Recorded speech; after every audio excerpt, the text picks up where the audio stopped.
Bismillahirrahmanirrahim. Bismillahirrahmanirrahim. Assalamu alaikum. Class 7th. I am Nasir Alias. Today I am going to start question number 1 of exercise 4.3. Ji exercise 4.2 जब हमने की थी तो उसमें हमने देखा था कि दरमियान में सब में क्या था जी, मल्टीप्लाई था। अब दरमियान में आ गया डिवाइड।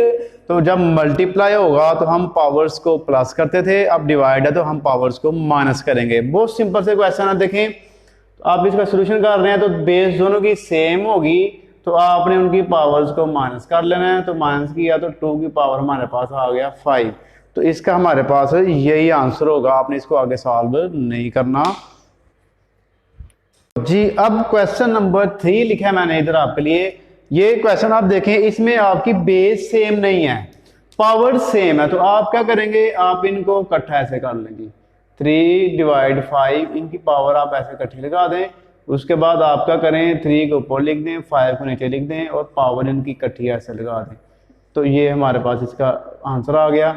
इनके जब बेस सेम होगी तो आप इनको ऐसे माइनस करेंगे, जब बेस सेम ना होगी तो फिर आप उनकी इकट्ठी पावर लगा देंगे ओवर में लिख के। उसके बाद ये देखें आप बेस सेम है लेकिन ऊपर जो है ना वो नंबर नहीं है, वो अल्फाबेट दे दिए हैं। तो कोई मसला नहीं है, आप इनको ही माइनस कर लेते हैं, पी माइनस क्यू। तो इसका तो यही आंसर बन रहा है, तो आगे सवाल भी नहीं हो रहा जी। तो अब करते हैं जी अगले क्वेश्चन।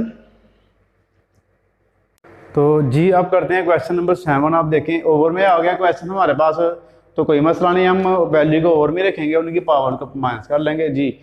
3/4 दोनों बेस सेम है तो दोनों बेस में से आप एक ही लिखेंगे, 7 - 2 तो 3/4 और इसका आंसर हमारे पास आ गया जी 5। इधर आ जाए अब क्वेश्चन नंबर 9 में। आप देखें x और y है, बेस सेम नहीं है तो आप इनको इकट्ठा ऐसे ब्रैकेट में लिख के ना x डिवाइडेड बाय y, तो आप इनकी पावर ये लगा दें, बाद में आप इनको ओवर में चेंज कर लें। तो ऐसे आप इसकी पावर लगा दें जी। तो ये इसका आंसर आ गया, ये इसका आंसर आया हुआ है। अब लास्ट क्वेश्चन इसका देखें आप, क्वेश्चन नंबर 12। इसमें आप क्या करेंगे, देखें बेस दोनों में सेम है, बस एक ही पावर है एक ही पावर नहीं है, तो जिसकी पावर ना होगी वो उसकी होगी 1 जी। तो अब आपने क्या करना है, इनकी एक्सपोनेंट माइनस कर लेने हैं, सेम वैसे ही 23 - 1।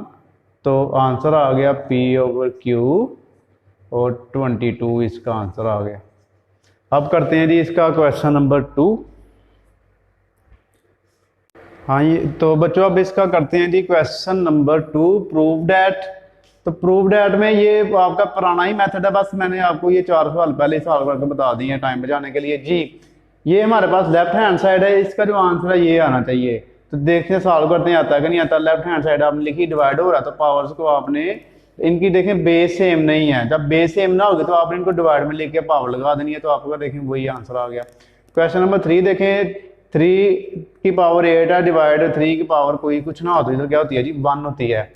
तो अब इसका आंसर देखें 3 की पावर 7 आता है कि नहीं आता। आप क्या करेंगे, लेफ्ट हैंड साइड लिखेंगे, दोनों की पावर्स को आप जब डिवाइड है तो पावर माइनस हो जाएगी, 8 में से 1 माइनस करो 7, तो ये भी उसके बराबर आ गया।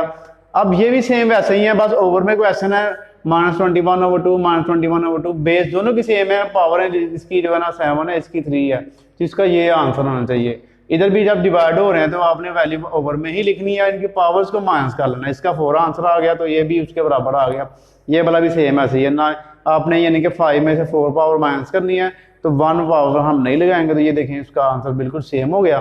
तो 4.3 यहाँ पे हमारे पास कंप्लीट हो गई है। अब आपने क्या करना है जी, इसके जो कुछ क्वेश्चन मैंने नहीं करवाए वो आपने खुद कर लेने हैं। तो इंशाल्लाह अगली वीडियो में मुलाकात होगी। जज़ाकल्लाह, अल्लाह हाफिज़।